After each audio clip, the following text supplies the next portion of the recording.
What inspired you to hoop dance, and how old were you?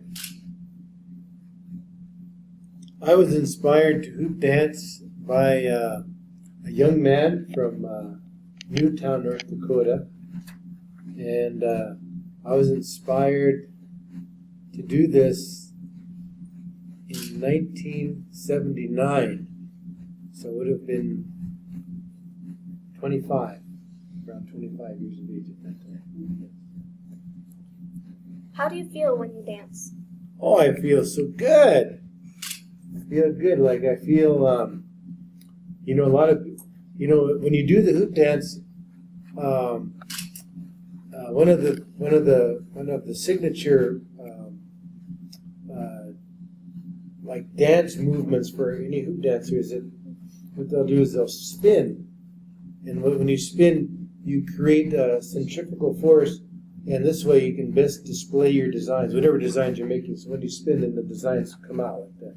And it really helps to create designs because, as you're spinning outwards, then the hoops can come out easier. So anyway, it's just a signature way of, any hoop dancer will spin to create, to display their designs. So then a lot of people that are watching that, then they always say, don't you get dizzy? How can you spin like that? How do you spin like that? Do you point? You ever see ballerinas when they spin? And they'll look at something and then they'll spin. They'll look back at that same thing. I don't do that. I just spin. I said, I don't know.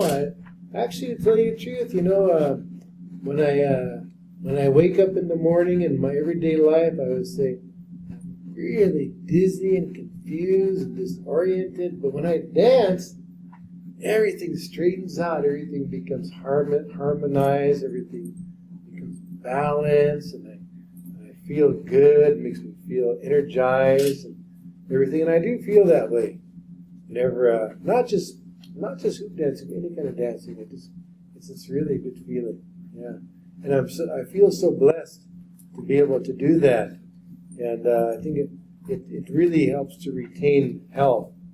And I remember one of my elders would always encourage us to dance all the time, and he said that he says it's the most natural thing to do because as you look around, you see everything has movement. Everything has movement, whether it's an animal or whether it's a tree. Anything that lives has movement and has color and expresses itself with this. And he says, so we as human beings, we're this way as well. We have to express ourselves through movement. He says it's a very important cultural value. And he says that if you don't dance, he says, you run the danger. He says, Waya chishne hanta, hata na pobni chikta. He says, if you don't dance, you better watch out because you might explode. He says, you might explode. And what he means by that, he says that, in everyday life, you have stress, and sometimes, you get stressed out, you know what I mean? Sometimes somebody will do something, and you get irritated. It'll irritate you, you know what I mean? And you get annoyed over something. Or somebody might do something little, or you get annoyed over it. And sometimes, you might just smack that person, But my uncle would say, see, when you dance, he says, when you get out there and dance, all that's going to disappear.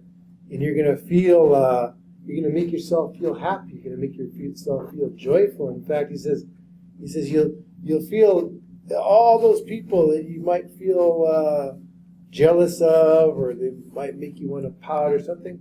You'll just forget about all that. You'll feel good. You'll feel friendly towards them.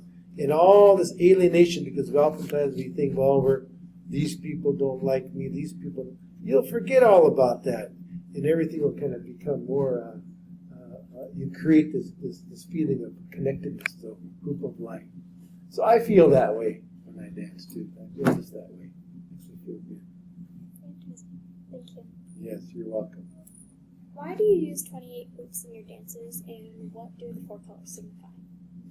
The 28 hoops represent the days in the lunar cycle. So do you know what phase the moon is in now? No. It's just under half. It's just under half. So you go out there, and it's just under half, and it's a waning moon. So when will it be a new moon? And how many days from now? I don't really know. About 6 days. Then from new moon to get back up to half, how many days will that be? 7, right? Then from half to back to full, how many days will that be? 7, right? Yeah. 7 back to half, how many is that going to be? 7, right? Yeah.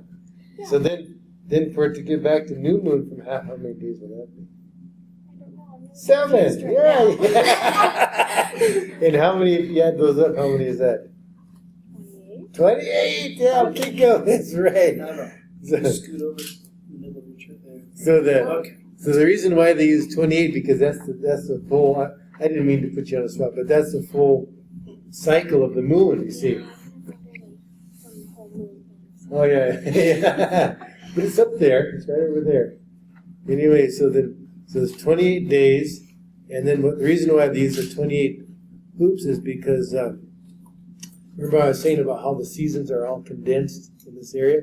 So then from the usually the beginning of spring is marked by the thunders when the thunders appear, and then so this signalizes the onset of spring. It could be late March, but then it's usually works out this way too. But traditionally they say that from the beginning of spring when the thunders appear, then within 28 days of that, all the signs of spring appear, but it's not instantly. So like one day you'll wake up and you'll see, all these new shapes, new things will appear, like maybe you'll see the different flowers coming up, or you'll see the leaves coming in, or you see the clouds, you see all these visual miracles will unfold every day, something new.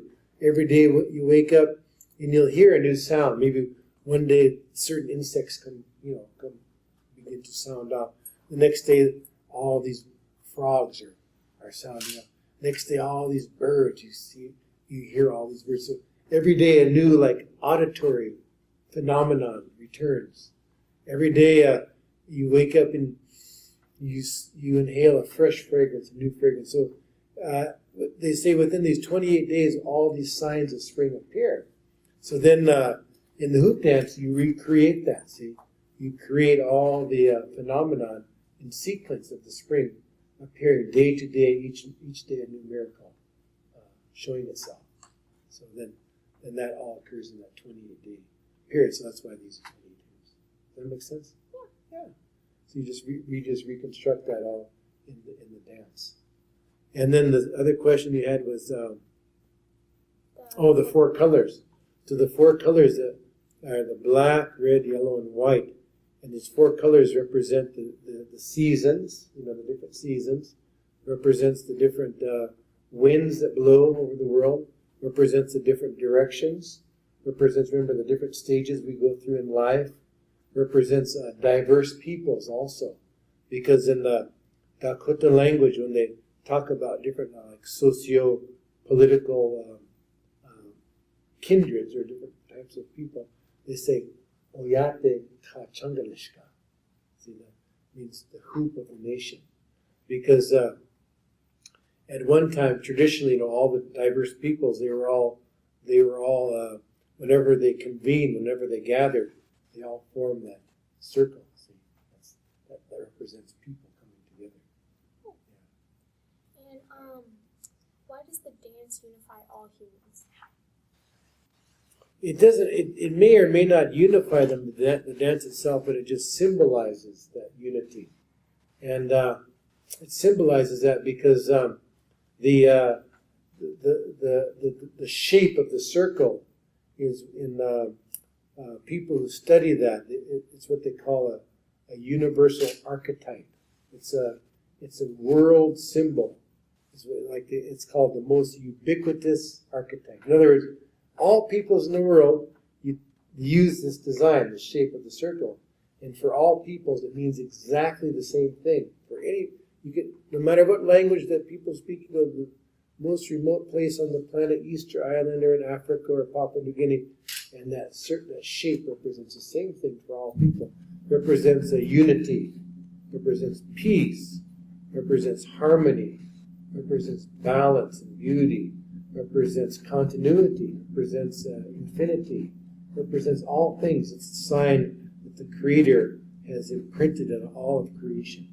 So in that sense, it doesn't. It's not that the dance itself unifies people, but the dance symbolizes or is an expression of this theme of oneness of humanity in all of creation. Yeah.